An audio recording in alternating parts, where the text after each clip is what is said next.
What's going on, everybody? It's Cooper and James, and we are from the back pins. It's a Monday night, but you know what? We got to get things done. James, how are you doing on this Monday night? Well, hanging in there. Supposed to went and got some stem cells, but doctor was sick, so we had to put that off till next week. And in case anybody's wondering, I'm about 3 hours or so from Little Rock, and I have two doctor's appointments Tuesday and Wednesday. That's why we're doing the podcast a little early this week. Should have just went early. I could have caught the action this weekend, but that's all right. You know, you got stuff to do, and everybody does. So can't control that stuff. But man, it was a busy week of bull riding last week. They had a lot of events, televised events, I might add, and there was some big time performances. There's some big time bull rides, some really cool storylines to keep track of. It was a very good week of bull riding, in my opinion. And I'm looking forward to another really good weekend with the Global Cup coming up. So we got a lot to talk about, so let's get right into it. Grab them slides, boys, because we're coming at you from the back pins.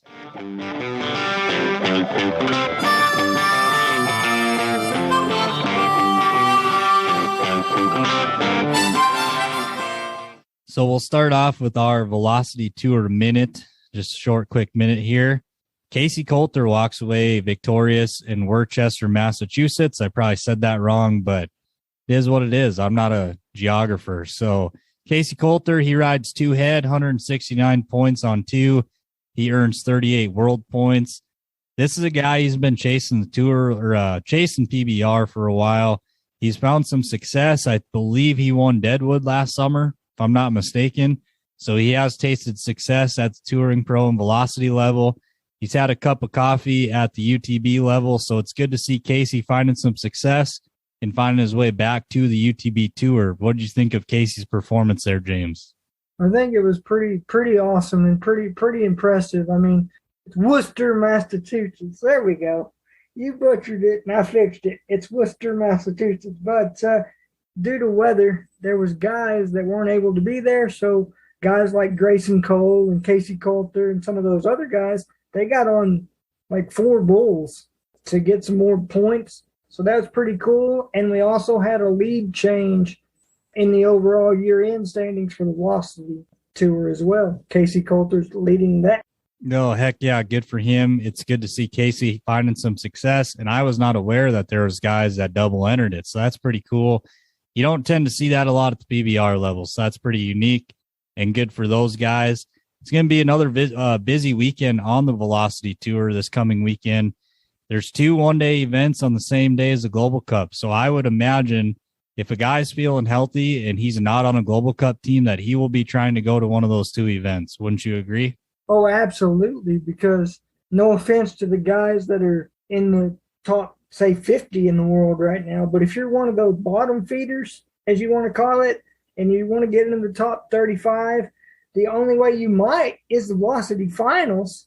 And so go get as many points as you can and qualify for that.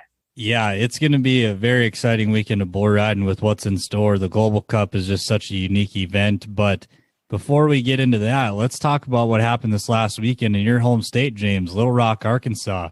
Pretty dang good bull riding. They rode quite a few bulls, and there was some big-time bull rides that went down in Little Rock. What did you think of Little Rock as a whole? To me, it was pretty amazing, really.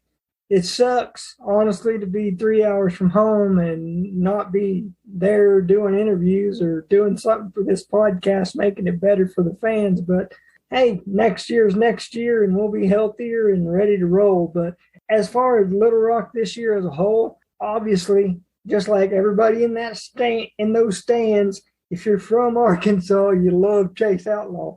Heck, even if you're not from Arkansas, you still love Chase Outlaw and his attitude. And it's good to see him come back, and not only come back, but look pretty dadgum good doing it. Yes, he let one get away, but so did everybody else for that matter, except for, I think, one or two guys rode 3. Yeah, two guys rode 3. Your first and second place finishers. Let's get right into it. Last year's reigning world champion, defending world champ, Jose Vitor Leme walks away with the win.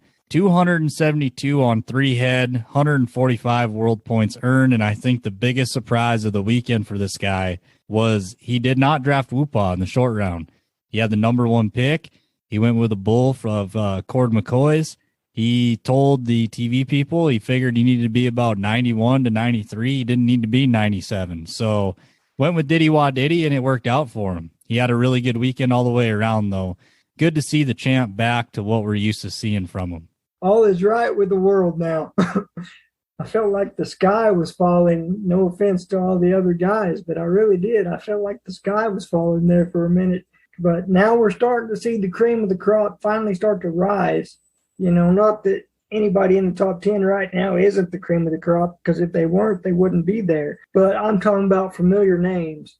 We're starting to see them creep back into the conversation for a world title, and that's so exciting to see, especially with this short season. So, and for the record, I was never as worried about Jose as you were. Every week, it seems like you're just expecting this guy to go 100% every weekend, and I'm telling you, it's just not going to happen. You know that, but it is. He's as close to a Superman as we've probably seen in the PBR for quite a while. Like, this guy puts up riding percentages similar to what you would see in the 90s and early 2000s, kind of when that transition happened, where not to be disrespectful to anybody that rode bulls back in that era, but the perceived difference of bull power kind of happened. He puts up those kind of numbers in a day and age where you're going to get on a lot of ranked bulls. So good to see Jose back for sure. And in second place, this guy kind of surprised me a little bit, not because I don't think he's good. He just hasn't had a super huge year, but Manolito de Souza Jr., second place, 269 and a quarter on 3 head. Manolito earned 106.5 world points, and he had to have been licking his chops when Jose left him Whoopah up there on that shark cage. What do you think about that, James?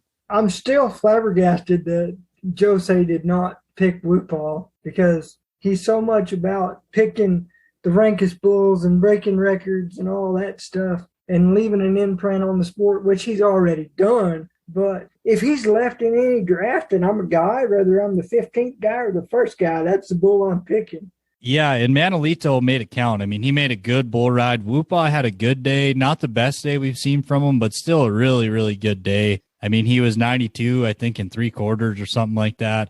Really good bull ride from this guy. It's good to see from him for sure.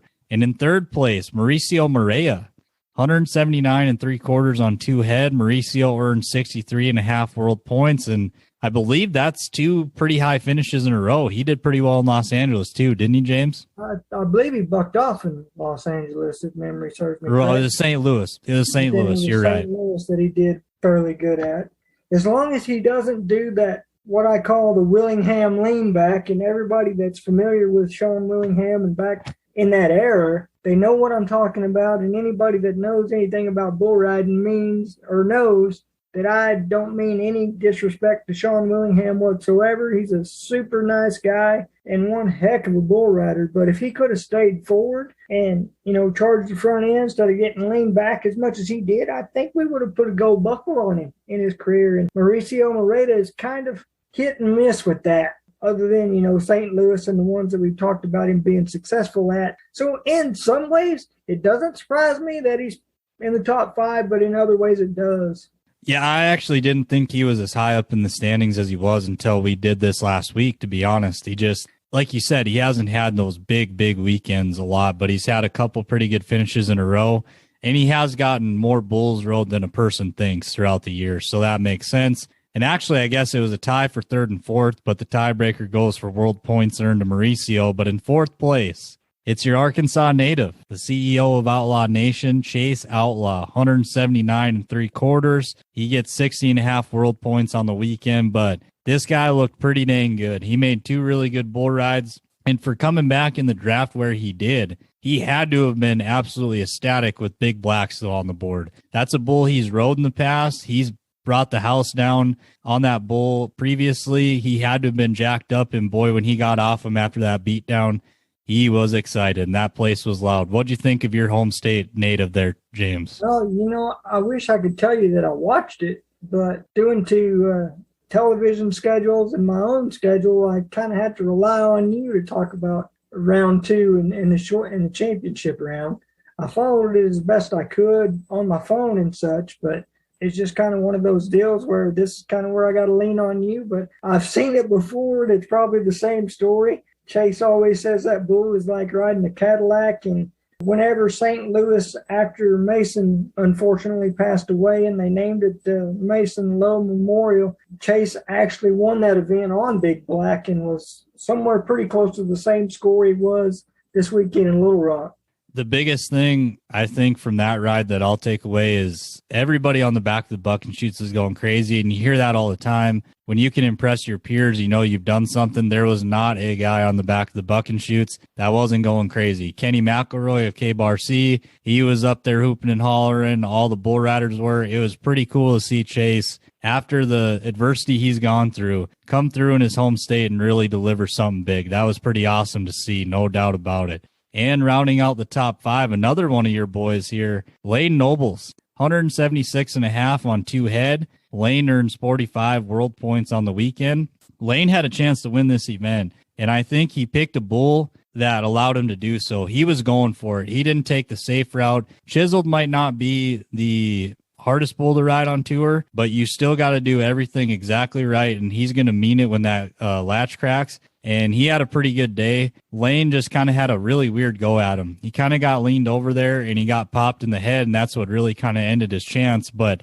really solid weekend for Lane. What do you think about Lane having some success in Little Rock? I think it's pretty awesome because I've been around this kid since he was 18, 19 years old, going to CBR events back in 2011. And he actually gave me one of my nicknames that I'll not mention on this podcast, but I'll let you know about it later. Really, really good guy, and should have been in the PBR 4, 5, 6, 8 years ago, truthfully, and so should have half the roster that I went with that year. But, you know, it is what it is. It's bull riding, injuries happen, and so on and so forth. But, yeah, I'm extremely excited for him to – I think he might have at least punched his ticket to be on tour for a few weeks anyway, so – I would assume so. I mean, Lane's been a guy we've been seeing more of, so I would think you're going to see more of him on tour. And that rounds out the top 5, but there's a couple notable bull scores I'd like to talk about. Your Yeti bull of the event, riding solo at Cord McCoy's. Monstrous bull score, 47.5 with Dalton Castle. And as a stock contractor, I would have to think that they really like when Dalton Castle gets on their bulls, because Dalton's a guy, you know, every time he is not going to quit. He is going to try his butt off every single time, every bull he gets on, and he really allows them bulls to really showcase what they can do. Riding solo was outstanding. He took the lead in the Yeti Bull of the Year race, and if he keeps bucking like that, Whoopah is really going to have to step it up, because riding solo has been electric in the last 2, 3, 4 trips we've seen him, and I don't expect him to slow down. What about you? Oh, you know, that's one thing that I actually did see, but I saw it by accident. I saw it on Instagram or Facebook where the PBR had posted that trip from riding solo, and man, I thought, wow, probably the most impressive trip that I can, in recent memory, can remember from that bull. And if he can consistently do that week to week, he's going to be world champion bucking bull. And it's kind of ironic. You'll find out why if you stay tuned. Yeah, it's good for Cord. Cord's an awesome guy, and I know he's really proud of that bull, so that's awesome to see. We'll just do a quick little rundown of the world standings. There were some moves over the week. Still in first place is Dalen Swearingen. JRV's about 75 points behind him in that second slot. Kyler Oliver's about 144 behind Dalen in third. Jose Vitor Leme moves all the way up to fourth. He's 160 points behind, and does not take him long to accumulate that many points. So these guys better watch out. Mauricio Morea, he's in fifth. Stetson Lawrence in sixth. Eli Vassbinder in seventh. Luciano de Castro in eighth. Denner Barbosa in ninth, and Dalton Castle rounding out the top 10. I think the big story of the week is Jose moved from like 10, 11, 12 up to fourth, and watch out. If he's got the trains on the tracks, he can make that ground up in a hurry. Oh, absolutely. And before we leave Little Rock here, I wanted to mention some things that I thought were pretty unique. And I've been around bull riding and studied bull riding for 20 plus years, not to brag on myself, but that just kind of gives the listeners a little bit of an idea of kind of where I'm coming from. But I'd never seen a guy's bull rope break in half, and then the very next week he's got the same bull rope and it looks like a brand new bull rope. And that's what Stetson Lawrence had. He had some guy work on it I guess I don't know where the guy was from, but it took him like 3 or 4 hours to fix it. He must really like that thing because Stetson's been riding good enough. He can definitely afford a new bull rope. So he must really, really like that rope that he broke. Back in St. Louis it was. Yep. Yeah. Yeah, that is strange. I guess I've never really heard of one getting fixed. Most guys, I guess I know of that have broke one have just grabbed another one. Yeah. So that's kind of interesting there for sure. And anything else that sticks out to you? Oh, absolutely. I don't know if you ever found out who it was. You and I touched on it privately, but one of the arena crew got ran over, and I didn't see it exactly because the camera kind of panned away and all this, but I was wondering why the action was held up. This was Friday night on Pluto TV. I was like, why is the action held up? The guys out of the arena, everything's cool. And I look, and there's one of the arena crews inside the bucking chutes, and everybody's checking on him, and he's got gloves on. He puts his gloves back on and gets back out of the chute just like it was another day at the office. So I guess the arena crew is just as tough as some of the cowboys, and that's great to see. Yeah, I haven't got a chance to watch that yet, but I remember you telling me about it, and I'm definitely excited to see who it was. I never asked who it was. I've had kind of a busy weekend, so yeah, you don't see that a whole lot, but you're just glad that it worked out and nobody got real hurt when that happened. And that'll kind of transition us into our Rank Ride Fantasy segment of this podcast. You can find them at www.rankridefantasy.com, at Rank Ride Fantasy on Instagram, Rank Ride on Facebook, and Rank Ride TV on YouTube. It was an interesting week for Rank Ride. For those of you that do play along, anytime there's a classic round of bulls, it's challenging because you just don't know much about the bulls. And even if you have seen them, they're fresh enough that they definitely don't have set patterns. And like you'll find out with our guests, sometimes those patterns and results can be very drastic. They can be at the upper end and lower end of extreme. It's tough when the classic bulls are out. Do you agree, James? Oh, absolutely. And, you and I were having a meeting one day with our friend Bonner Bolton, like we do about every week, just kind of discussing stuff and catching up with each other because we're all so busy. And I'd ask him, I said, what are your, if there's not a major, what are your favorite events to go to when you were riding? He said, man, when you get into those classic events, you knew that you had to come and you had to bring it. So it was really special to me to hear that because I expected, something like Tom Murray Invitational or the Tough Hedeman deal back in the day and some of those kinds of things, maybe even the George Paul as far as just asking him which bull riding was his favorite to go to that wasn't a major. And he said basically anything that was a classic night. Hats off for the ABBI and everybody for making that happen because it makes bull riding funner to watch. And it makes it harder to predict, I can tell you that. It does make it more fun to watch, no doubt about it. There was a lot of really good bulls, and there's a lot of really ranked 3 and 4-year-old bulls out there. There's just an absurd amount of ranked bulls right now. Hats off to all the guys in the bull industry because they've really taken that end of it a long ways in the last 20, 25 years. And as for the riders, I mean, I think it's tougher on them. They just don't know much about them. And quite honestly, they're young. You don't know what they're going to be like in the chute. And even one that stands in the chute at home, he might not when you bring him into that building. So definitely a tough round on riders, in my opinion. And the only good thing about it, I guess, is generally that re-ride pen on classic nights is extra good. And there were 2 or 3 that guys didn't get out on. So there you go, proving your point. And speaking of rank ride, I guess we should have brought this up earlier, but it's a really fun way to play fantasy bull riding. If you watch football, baseball, heck, golf, NASCAR, UFC, it doesn't matter. They all have fantasy sports, and Rank Ride is that platform for bull riding. Pretty easy to play. You sign up. It's free to play. You get a chance to win real money. Who doesn't like free money? And it's pretty simple. You pick 2 guys from each tier. The tiers are numbered 1 through 3, and you pick 1 bull from each tier. And I think going off that theme of these classic nights are hard to predict. It's definitely really hard because Rank Ride will give you a probability, meaning the chance of that guy to ride that bull. And when you don't know that much about the bull, it's hard to give an accurate representation of that number, right, James? Exactly. And even sometimes if you've seen that bull 1,000 times and you give a guy a 75% chance to ride that bull, he might stub his toe. It doesn't matter if you're a J.B. Mooney, a Jose Vitor Leme, a Sage Kimsey over in the PRCA, or a Stetson Wright. Doesn't matter who you are. Donnie Gay's got 8 world titles, but he's fell off bulls and stumped his toe at some point in his career. So it's going to happen to everybody. And it's just amazing to me how they can just flip a switch and just forget about it.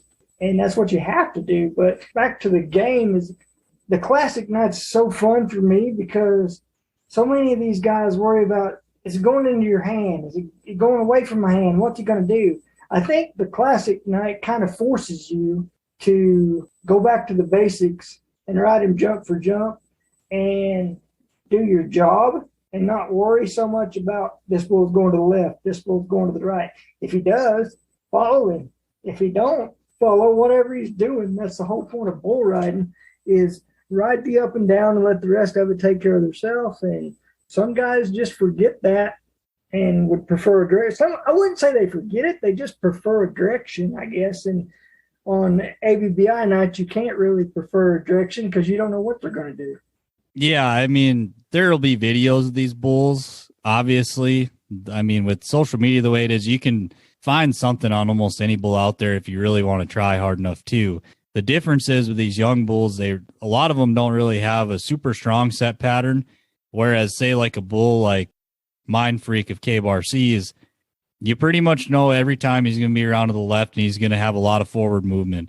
The difference with these young bulls, you have no idea really what that pattern's going to be or if they're going to follow a pattern. So these guys have a harder time formulating a game plan for them. And as a rank ride fantasy player, and quite honestly, just I love to gamble, so I guess somewhat of a degenerate gambler, I don't like Classic Nights. I would rather they have a bunch of veteran bulls in there, because if I know the bulls and I know what they do and I know what guys are getting on them, I feel like I can formulate a pretty strong opinion of who's going to ride and who's not, and who has a chance to win the round and who doesn't. So from a rank ride standpoint, I really didn't care so much about what they had in the first round. There was a few that stood out to me that I liked, few matchups, but at the end of the day, the unpredictability, the variance there, I was looking more for guys that I thought had a better chance to be consistent the whole weekend versus step out there and be 93 points on Friday night. But that's just how I looked at it. How do you look at that, James? Exactly the same way you're looking at it. I look at it, hey, if we're supposed to get 6 scores every night, or try to at least, then I need to pick the 6 that I think are not only get the whistle, but be consistent enough to get the whistle twice and guarantee their spot in the championship round, and maybe get a check at the end of the deal. You never know. And speaking of how fun rank ride is to play, me and James, we play every week. I mean, we're both not bad. I wouldn't say, well, me personally, I think I'm sitting in 11th. That's not where I want to be, but I'll take it. And I know you're pretty high up in those standings too. James calls me out all the time. He's like, that guy ain't going to ride in the short round. What do you think about our difference in opinions on some guys? We do think pretty similarly along the lines of guys like Jose and this and that. James is a little more stuck in his ways, though. James, you don't really like to deviate from your picks a whole lot, do you? If I really think a guy's going to ride that bull and get me a score, I don't care who it is, to be honest. I mean, there's certain guys I'm going to put on a team. Obviously, there's captains of a team, and you got tier 1, you got Jose Vitor Leme, and you got that whole list of basically the top 10 probably. I'm not exactly sure how many's in one tier. I think it just depends on how many people are in the bull riding a week, I guess, because sometimes they'll take 40 and even 50 sometimes for special events like Last Cowboy Standing or et cetera like that. Typically, you'll have the top, 10 or 8 or so in the top 2 tiers or the top tier to pick your first 2. So it's kind of really nice to have a guy like Jose Vitor Leme or JRV or so on and so forth, that you just, okay, the rest of the guys might buck off, but at least I got two scores coming. Yeah, but that brings up a point. JRV hasn't been that way about the last 3-4 events. So this is how I look at it. And this might sound crazy because you can say, well, who says he's not going to keep riding? Probability and statistics numbers say If a guy has rode 6 bulls in a row, he's due to buck off. Does that mean he's going to buck off? No.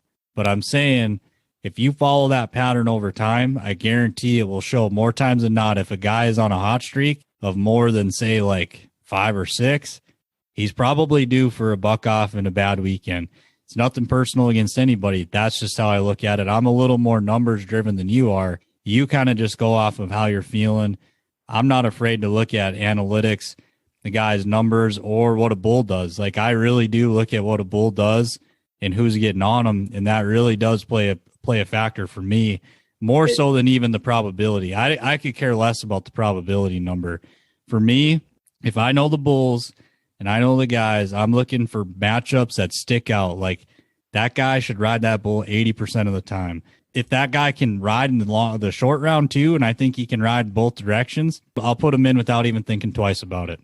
I'm the same way. Like, I don't care if it's Francisco Morales, and I'm 100% sure in my own mind that he's going to ride that bull, even though his riding percentage may be a lot lower than typical. I'll pick him. Like, you didn't go with your gut, and you paid for it. So yeah, I did. So I told James before last week when we were talking about the picks, I had looked at the list of who was getting only guaranteed 1 bull. So they had to ride their bull Friday night. And I saw what Brendan Eldred had, and I watched that bull in Oklahoma City. And I told James almost word for word, I said, if Brendan doesn't ride this bull, he needs to go somewhere to kind of get the groove back, because he should eat this one up in round 1 on Friday night. He did. I think he was probably about 87, 88. Like James said, I paid for it because Brendan had a really good weekend.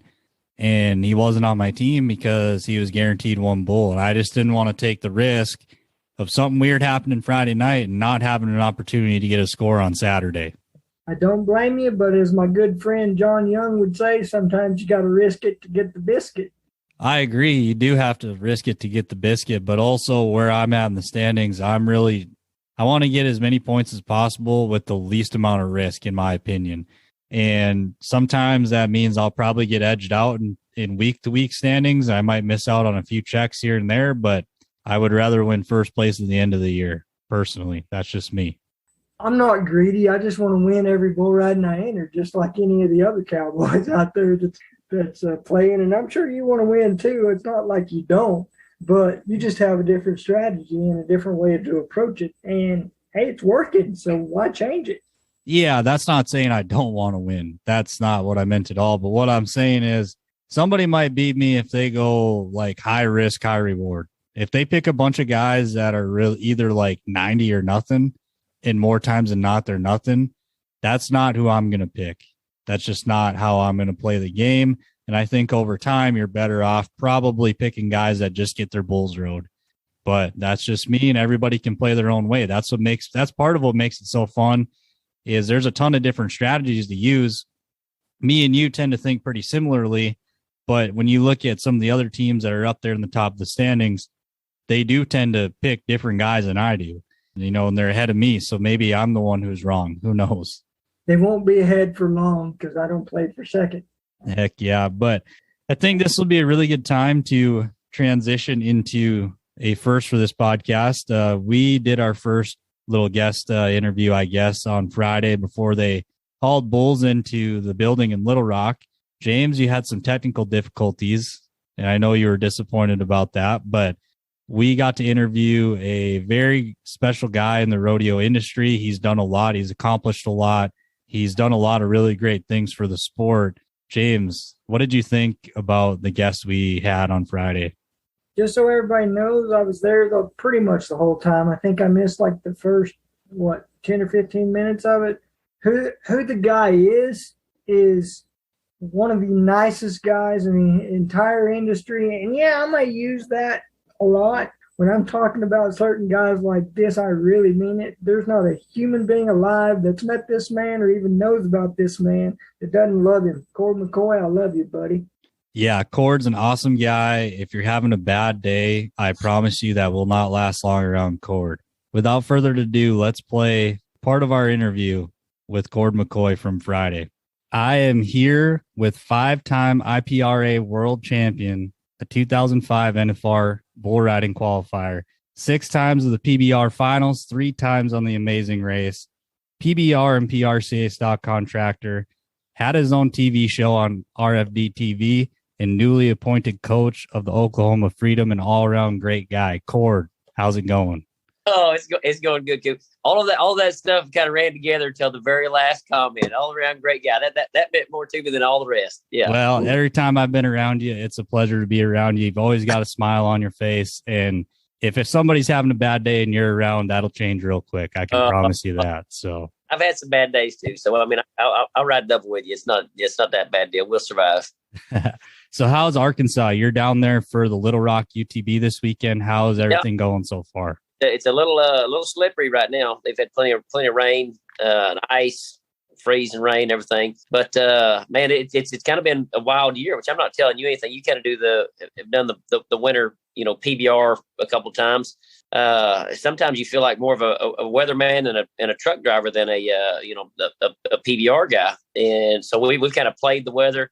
I had to get up and load bulls at 3:00 in the morning to just try to beat the first ice storm that rolled in here. So we've been feel like we've been kind of locked up in a hotel room for a couple of days, just getting ready to ride bulls.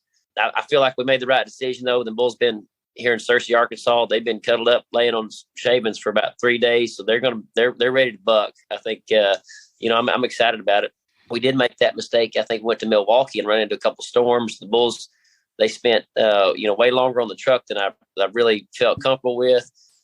We got there, they had to sleep on frozen ground, and I think it's events like that, and those bulls buck, and you win bull of the event and stuff. The experience they've had the last 3 and 4 days. That's when you're so proud of them. But I guess if you make the same mistake twice, that's when you're kind of making a problem. So we got ahead of it, got over here to Arkansas and got settled in. But we're looking for a good weekend. Also introducing a lot of young bulls this weekend, to the PBR, so they kind of get their first experience, and I want that first experience and those first stats to be good. So give them every opportunity that we can. Heck yeah, and that's something I think a lot of people that watch on TV may not know is just to put on an event or bring bulls to an event. You can't predict the weather. You can't change the weather. And the PBR will make you go to climates where it's not super great weather all the time. Like you think about New York in January. I've heard some of the stories about hauling bulls into that building through blizzards, and it's something you can't control. You got to get it done. Like you said, when they do overcome that adversity as an animal athlete, that's got to make a guy feel pretty dang good. I've got probably around 100 bulls there on the ranch. And for the last couple of years, I think I'd either take 5 or 6 bulls to New York because I know the challenge and I know what they're going to be, put through. So we'll just take a gooseneck because we know we can kind of get it downtown. There'll be 2 feet of shavings, and I'll just try to make it as comfortable as they can because there's times that you sleep on the interstate. I mean, I've done it as far as New York and as far as south of Atlanta, slept on the interstate. So you try to set yourself up for some wins with them bucking bulls. You don't know what's going to happen. So it's been well documented that you've been a cowboy and involved with rodeo for basically your whole life. But I found out you were a baseball player in high school, and you must have been a pretty good one because you were supposed to play in college. Is that right? Yeah, well, I'd talked to a college or two, but I'd already had a full ride scholarship to go Southwestern on a rodeo team. But I love baseball, and you have to catch in the state tournament. I think that was kind of one of the biggest honors to get to play in the state tournament there in Oklahoma. And man, it's anybody that's played team sports and kind of get wins under your belt like that and kind of feel the momentum of what everybody holding their part. I think get the experience. That's where we're kind of getting into the PBR team deal, and it definitely kind of stirs up that same idea of what it means and how you can bring your game to the next level.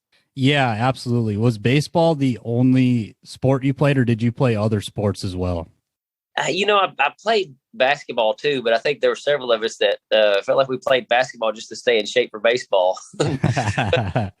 Gym or workout area at the house, I played all the high school sports. I felt like it helped rodeo too. I was playing some sport pretty much year round. Other than summer, they try to get us to play summer baseball, but you look at the rodeo schedule and you're like, nah, I'm not going to play summer baseball. And that was actually going to be my next question. We're both from pretty rural areas. You didn't graduate with a lot of people. And in small towns, to form a sports team, everybody's got to do their part. I mean, it's basically a necessity, like we would play against schools that were 5 to 10 times bigger than us. And a lot of those kids would play one sport and they'd be like, man, we play football, blah, blah, blah, and we play everything. We don't play. We don't have a team. The funny thing is, I think they had a tournament. I had to miss one of the games on Saturday to go to a rodeo. And I think they had to borrow a player to finish their team so they could play the game. So that's how small ours was. Making the team might not have been a big deal, but it made it that much cooler when we did make state tournament. I mean, like, it was just us. It was such a tight knit, group of 9 or 10 guys. Man, it was you had to pull your part. It's not like somebody else could get off the bench and take your spot. That was all of us. Yeah, and going off that, the pride small towns tend to have with their high school sports teams, it's really a fun experience, and I'm glad I got to go through that as well. So talking more about your rodeo days, you rode all 3 rough stock events. Is that correct? I did. Even in college, I roped. I tried to steer wrestle, but that was kind of maybe more for fun. But team rope would probably be my best timed event. I roped calves a little bit, but I think I was near good on the ground. I grew up on the ranch, so I'm roping, and I did do breakaway roping and stuff growing up. But I sure wasn't that fast on the ground. But in college, they had a practice pen. They had cattle.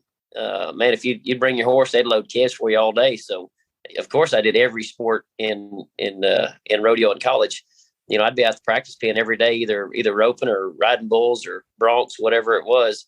And that's kind of how I enjoyed my days too. Go to class, go to the practice pen.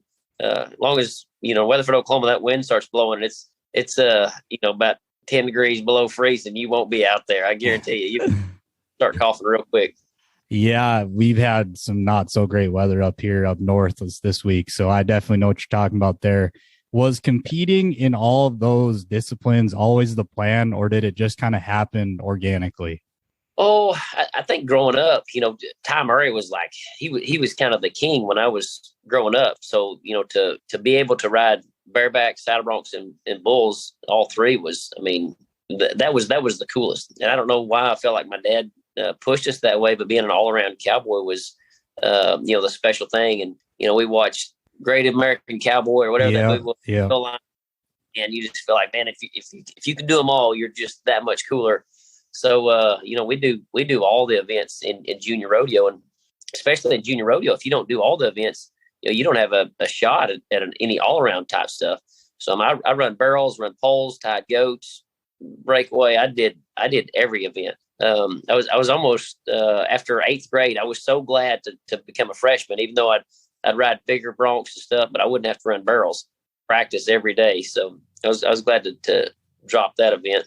Yeah, I mean, bears, broncs, and bulls was kind of something that I did all the time. Time events was more for fun. And the weird thing about it is, I think naturally, bareback riding was probably my best event, just naturally to do it. The saddle bronc riding was the toughest to start, but once I kind of got it, that was probably my favorite event. I don't know if it was my best, but it was one of my favorites. But there was just so much more money in bull riding, and when I got hurt real bad in 2004, is actually in the short round of the Oklahoma State Fair, the PRCA rodeo, the short round there. Come off the back of the saddle bronc horse, you got kicked in the head. But when I came back, I had to wear a helmet, and they had these bull riding helmets, and I thought, well, I'll just ride bulls. So I went from a PRCA short round was my last bronc to riding bulls full time. So you obviously had a ton of success in rodeo across all 3. Was the money in that injury the driving force to get you to commit to bull riding full time, or was there other factors in that? Oh, I don't really know what the commit full time. I think originally it was just to get back to rodeo, and after I got hurt, I kind of grabbed the helmet and started back, and it was bad. Like when I first started back, I couldn't even ride a horse bareback. I mean, like my equilibrium, balance, everything was so far off. But I just graduated college. I didn't have a house. I didn't have girlfriend, anything. Maybe I was that Brazilian that just got off the boat. I had no other focus. Like figure out how to do this, and that definitely pushed my drive. And I had no stumbling blocks other than figure out how to ride the bull and make it. And ended up making the national finals rodeo in 2005. bull jerked me down and hit me in the shoulder and knocked my shoulder out in round 3 of the National Finals Rodeo. So I had a lot of time to sit there and think about business or what I'm going to do. Then as you look at then the PBR, they had almost 30 weekends a year you could win 30,000, and I had stacked my whole year profit or loss in those 10 days, and I'm sitting there in a sling, realizing that I'm done. I didn't make it, but even if I have injuries, if in the PBR, if I could spread those winnings over 30 different weekends, if I get hurt, I'll be back in 6 weeks, I can win again. That was kind of the original thought. Yeah, and I did rodeo because you could do all the events, but you're kind of like, well, if I'm just going to do bull riding, they're stacking all the money into one event, and that was kind of the original thought to move over. It wasn't long after that, though, I kind of fell into some sponsorships, and even then, you look at when I'd go to Houston Rodeo, I'd have to pay them $500 to show up to ride in Houston. I would show up at the PBR, and they would give me $500 for showing up. That's $1,000 swing in one hand. And I'm like, I don't have to think about this very long. It's a pretty good deal over here. And the sponsors kind of fell in. It wasn't like you didn't have to ride, but it was nice to be able to to get a check quarterly or a sponsorship or something like that, and it would definitely take a little bit of pressure off. Sometimes maybe it is bad for some of the guys. They lose a little drive because they already got the check. I was blessed enough. I was like 26 before I kind of made it on tour. I could see where the 18-year-olds are having trouble. Somebody hand you a check for something you haven't even done yet. But, I was blessed enough to kind of be a little bit more mature when I got there. I think that sense of security is good for anybody in any walk of life, to take that pressure off you of where am I going to get this money from to take care of my bills or whatever it has to be. Going off of your riding days, was the plan always to become a stock contractor, or did that just kind of fall into place? No, it definitely fell into place. I feel like I've been blessed kind of just being in the right spot at the right time quite a bit. Even the last year that I rode, I don't think I even thought that much about that. I think I was at J.W. Hart Invitational in Decatur, and I'd got on a bull and got bucked off and was dragging my bag back to the truck, and the guy chased me down. I was like, "Hey, you want this check? You want this check?" And I was like, "What are you talking about?" He said, "Well, your bull won second," and handed me a check for like $4,500. And they kind of hit me like a train. I'm like, "What the heck am I doing? Why? I've got a good set of bulls," and I felt like I was getting in the bulls' way. Like the bulls needed to be at the top events, and I was, I needed to go to a lower level. And I'd always told myself that, I wanted to quit at the top. I've seen so many of those guys ride their way all the way to the top, and then work their way all the way back down to riding your local open rodeo, at 50 years old. And I was like, I told me I was not going to do that. As much as I loved it, I was not going to do that. So I kind of stepped out of the bull's way in the same arena there at the ranch that had been my practice pen for how many years, became the bulls training facility. And the first couple of years, I'd raise these bulls up and I'd train them, kind of get them to the PBR, and then I'd swap them. I mean, I'd sell them to, Chad Berger, K-Bar C, DNH, this kind of changed just a couple of years ago where, they were controlling the price. They were controlling how much my bull was worth. I mean, I would get those bulls and they would come right out of the PBR finals. They'd be like, $3,500, but I had, no other, ways to go about it. Other people buying them. And I still remember sitting there in Vegas thinking, well, I can haul them just like you can. This is as recent as 3 years ago. And now we're here in Little Rock with 17 head on the roster. And it felt like it started from just those guys picking the price. To go back for the rodeo, the McCoy rodeo deal, we've got a lot of young bulls coming up that need jobs. And, that's where the rodeo thing came from. But being an old rodeo guy, man, you don't want to go produce any rodeo and bring a bunch of bulls to try out. So those other bulls still need to practice, because when we're producing a rodeo, it says right on the top, McCoy rodeo, produce the best event we can.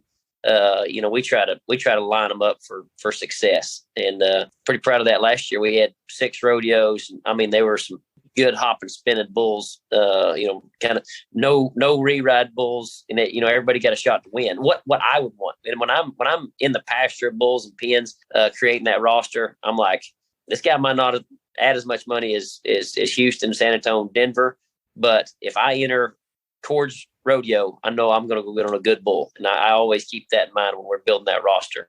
Absolutely. And I know that bull riders today do pay attention to that stuff, especially on the rodeo end. If they don't like a pen of bulls, they're not going to go.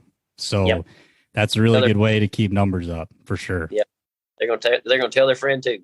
Yeah. The word spreads fast. That's for sure. So kind of going off of that, your contracting days, you're in Little Rock and you're not only competing with some of your top end bulls like Riding Solo, Diddy Wah Diddy and all that, you're busting out some young ones in the classic round tonight.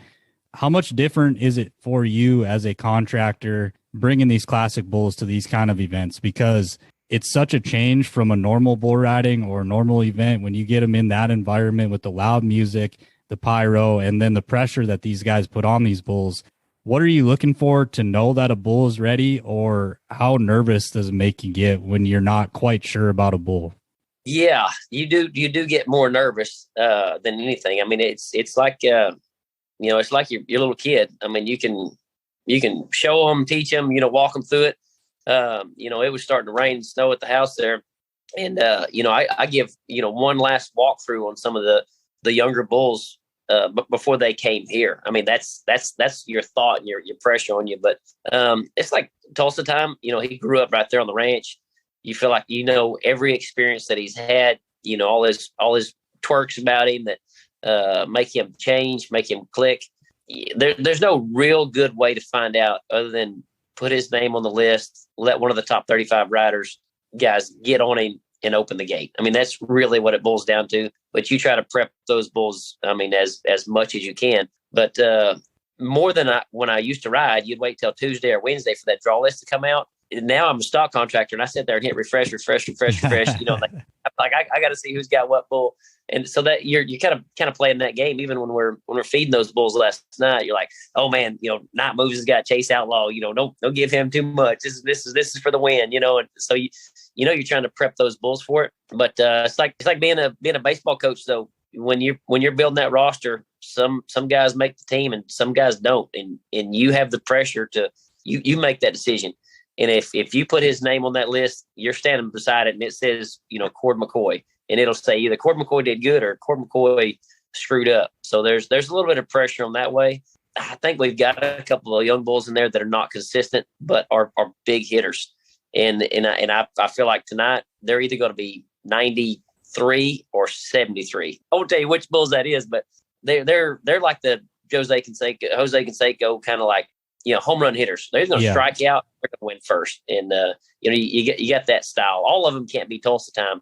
Tulsa time, I think, has been bucked 4 or 5 times this year and have been 90 every time. And is, been either a world champion or bring your own rider. Like he does good in every aspect. And but he's also very mature in his mind. But you look back of the years of training, we went really slow with him. But he was competing in Vegas as a yearling. Like this is not his first rodeo. He's been on the road. He knows the experience. He knows they're shaving his feet, and like I got a pretty good idea what I'm doing tomorrow because this is what Cord did today. So you try to set those bulls, what's fixing to happen. Man, it sure was a good time getting to visit with Cord. If you want to hear the rest of that interview, we will have that on in our next episode. We appreciate Cord coming on for sure. And I think that'll about wrap it up, James. Do you have anything to say before we get out of here? Just that, thank you, Cord McCoy. Thank you to all our listeners. And what a phenomenal job everybody did, because this last week, the weather was just absolutely horrible. And those poor bulls had to been freezing to death and just shivering. And for them to perform the way they were, it's amazing that they can deal with the weather and things that they do. And I'm just so proud of everybody for putting that event on and getting there and getting them back safe, and looking forward to the Global Cup. And if everything goes as planned, we should have a special out for that sometime later this week, right, Coop? Yeah, that's the plan right now. We're going to do a little special episode because the Global Cup is a unique thing. It happens once a year. And I always get excited for it. Anytime you get country versus country going on, it really brings the pride out in people. I can remember being at the 2019 Global Cup, and Country Pride was coming out. I mean, there was people booing the Brazilians having success. Like it was a real deal. Like people got into it. So I'm excited for the Global Cup, and I'm excited for that episode as well. Yeah, to close it up, I'd just like to say thanks for listening, guys. You can find more about us at From the Backpins on Instagram. We also have a Facebook page, From the Backpins, and we're working on getting some more stuff up on our YouTube page. That's also at From the Backpins. My email is Cooper, Cooper, from the backpins @gmail.com. If you want to email me, you can find out more about Rank Ride at www.rankridefantasy.com, at Rank Ride Fantasy on Instagram, Rank Ride on Facebook, and Rank Ride TV on YouTube.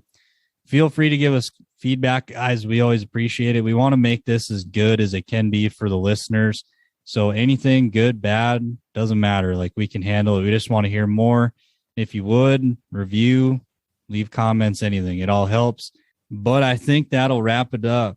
Everybody have a good week. And until next time, come back and visit us again from the Backpins.